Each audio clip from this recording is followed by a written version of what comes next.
On the path of life, we are faced with copious challenges and happen across many an unfortunate incident, some more than others. Today we have been given the opportunity to interview Mr. Chris Opperman about his story as a professional quadriplegic artist who paints by mouth after losing the usage of his hands in an accident. You might ask, how does he paint without use of his hands? What obstacles does he face and how does he overcome them? The HIS Interview Initiative is proud to present Mr. Chris Opperman. Good afternoon, Mr. Opperman. I'm glad that you could join us today. To start off, why don't you tell us a bit about yourself? About your story and how you came to become a mouth artist. I was 19 when we were a lot of students staying on a campus, and two of the students, it was a joke. I mean, I was 19. They stole my keys and they ran away, and I chased them, and it was at night, and so it wasn't. I couldn't quite see, the terrain, and I fell, and I broke my neck. So since then, I've been paralyzed from the neck down, and that was in 1989. And in 92, I came to stay at the house for quadriplegics, and there were a few people that were painting there. And so I got interested in the whole painting idea, and I enjoyed it very much. And so then I sent in 5 paintings to get allowed as a student, and that was in 2000 that I sent in my paintings. So, and in 2001 I became a student. You mentioned that you became a student for an association of like-minded individuals with similar circumstances. Could you elaborate on that? I work for the Association of Mouth and Foot Painters. It's a worldwide organization that have artists that can't use their hands, so they don't have use of their hands. So either they paint by mouth or they paint by foot. We have about 750 members all over the world, including China. So we are all over the world, and our work is published in 75 countries. The man who started it, Eric Steckman, he started the organization, the association in 1957 because he had polio when he was a child and he lost the use of his hands, and he started painting with his mouth. So he thought that it's impossible that he is the only one, and he gathered students or artists from all over the world, and they started the organization, as I said, since 1957. It's great that all these people from all over the world now have this opportunity to explore their interest in painting. So, what do you find really inspires you personally to pursue the path of an artist? Is there some source of inspiration that compels you to create these wonderful pictures? Well, even as a child, I used to draw a lot. I drew pictures all the time.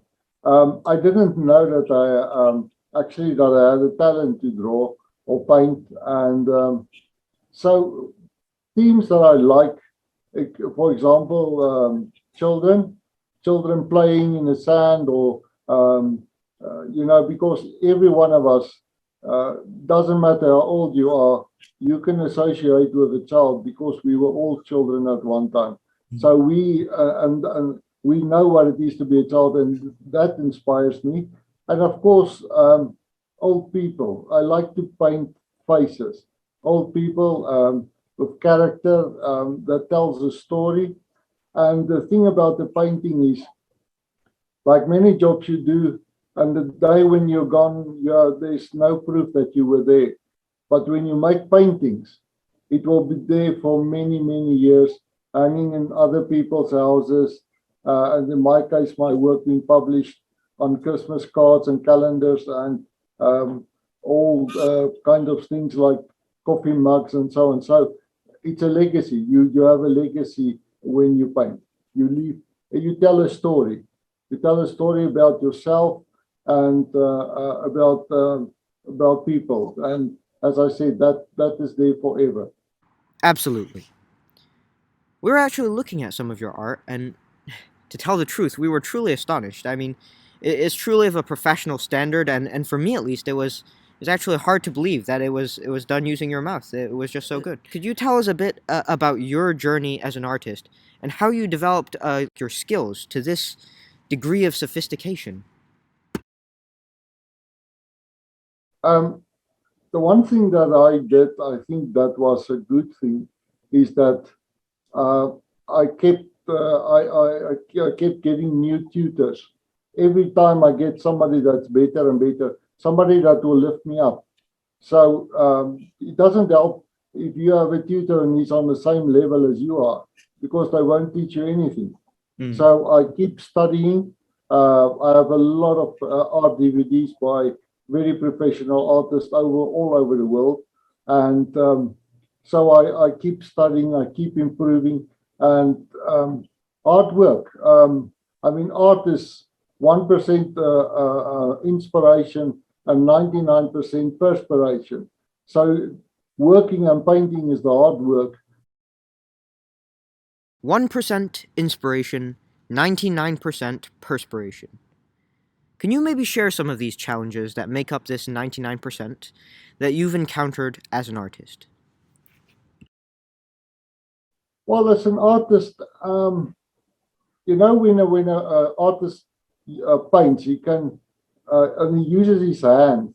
He can use different tools, and you can hold the brush at different angles. So Mm. for me, that's a bit difficult. I mean, I use a brush and I use it straight on the canvas. But I've learned a lot. Um, I think what helps me a lot is my gadgets. I have an electric easel that I put my painting on that can tilt the painting forward or backwards and can turn it around however I want. So that allows me to paint different styles. And I some of my brushes I have adapted to for example, I bend the end of the brush. I bend it a little bit, so then you have a different surface to work on. As a quadriplegic, for me, one of the most difficult things is that the way people judge you. When Mm. they see you, they think that you're you can say second class. You know, they just I don't want to use the word discriminate because it's a bit strong, but um, they don't think you can amount to anything or you can do. When they hear you do paintings, they will tell you, "Oh, you make pictures to keep yourself busy," things like that, which is absolutely not the truth. I mean, I do professional work. So that is a challenge, and of course, in your daily living, your health. I've been in the hospital many times with different kind of things, and uh, pressure sores. That's a big challenge as an artist, because if you have a pressure sore, you have to stay in bed. So then, for months, at one time I had a pressure sore, and I was in bed for 15 months on my back. So there was no painting, no working at all. So that is a big challenge for me to carry on and improve yourself against these odds. But still, you have time, and the time that I have, I try to paint and improve myself. That's amazing. To keep looking ahead and moving forward whenever you can. Earlier, you mentioned preservation. Could you share with us how you keep yourself motivated in the face of these challenges? I mean, what prompts you to come back to your work every day and to continue to create new art? Being in a wheelchair and being disabled, I mean, that's my way of life. So if I wait for days that I feel inspired and I feel well, then perhaps I'm not going to paint a lot. So you have to go through that, and in spite of illness or your circumstances, you have to use the time that you have. And always remember, in my case, that there are people that are worse off than me. people that have less use of their body. I've known artists that can hardly move their head, but they still paint. So, that takes a lot. And I have a friend, she's not an artist, but she has severe pain. Um, and still, she works, she studies, she's busy with a doctorate. And in spite of a lot of pain and discomfort, sometimes she passes out in a wheelchair because she's so ill, but still she goes on. So what is my excuse not to go on? That's really powerful.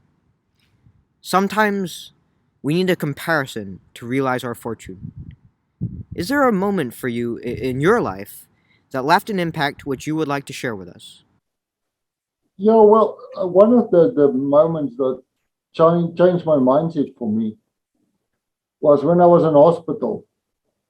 There was a man there, uh, he couldn't even move his head, and still he was a very positive person. And that taught me something. He has nothing, and he was always smiling, always laughing, always smiling. So that was one of the moments. And the other moment was, of course, when I got married. I mean, I thought I would never marry, and I've been married for 21 years now.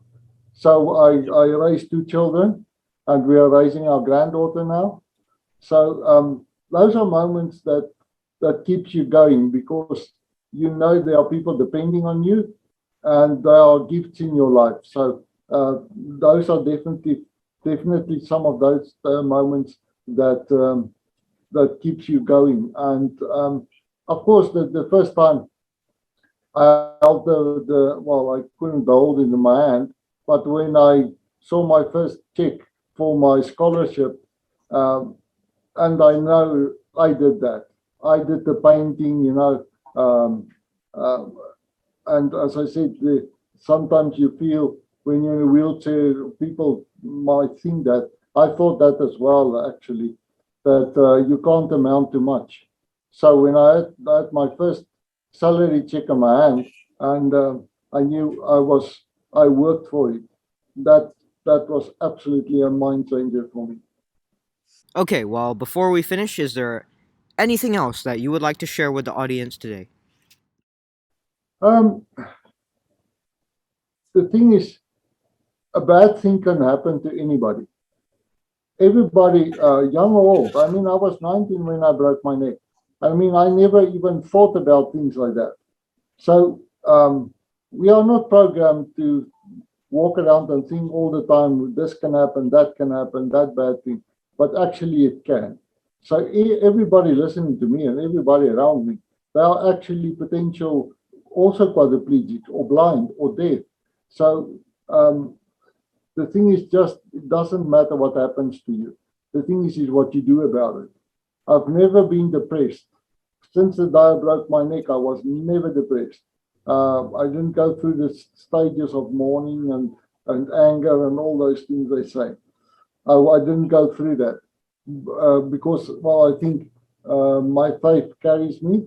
And as a child, I was very positive. I was always laughing, always playing, and so on.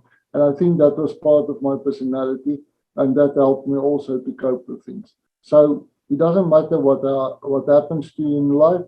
It is what you do about it and how you cope with it, and how you carry on.